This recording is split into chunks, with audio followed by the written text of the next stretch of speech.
મોરબીના જેતપુર છાવણીમાંથી હકાભા વિવાદ અંગે સ્પષ્ટતા કરવામાં આવી છે। છાવણી તરફથી જણાવવામાં આવ્યું છે કે હકાભા એકમાત્ર કલાકાર છે જેમણે મર્દની જેમ આંદોલનને ખુલ્લું સમર્થન આપ્યું।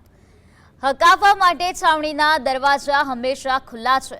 સમિતિની બેઠક ચાલુ હોવાથી તેમનું માન જળવાઈ રહે તે માટે એક દિવસ ના આવે તો સારું એવું કહેવાયું હતું, જેના કારણે ગેરસમજણ ઊભી થઈ હતી।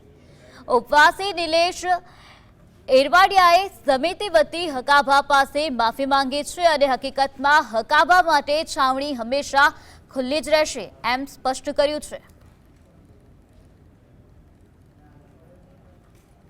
હકાભાઈએ જ્યારે ફોન કર્યો ત્યારે કોઈ વિકાસભાઈ કરીને અહીંના જેતપુરના નિવાસી છે, એમાં ગેરસમજ છે। એ વિકાસભાઈને ફોન કરેલો અને વિકાસભાઈ એવું કીધેલું કે અત્યારે સમિતિની મિટિંગ ચાલે છે, આપ આવડા મોટા કલાકાર છો, આવો તો અમારી સમિતિને તમારી આગતા સ્વાગતા કરવી પડે। એટલે સમિતિના કોઈ સભ્યો છે નહીં, તો આજે નહીં આવતા, તમે કાલે આવજો। એટલે એ મિસઅન્ડરસ્ટેન્ડિંગ છે। હું સમિતિ તરફથી હકાભાની માફી માગું છું, દિલગુજર છું।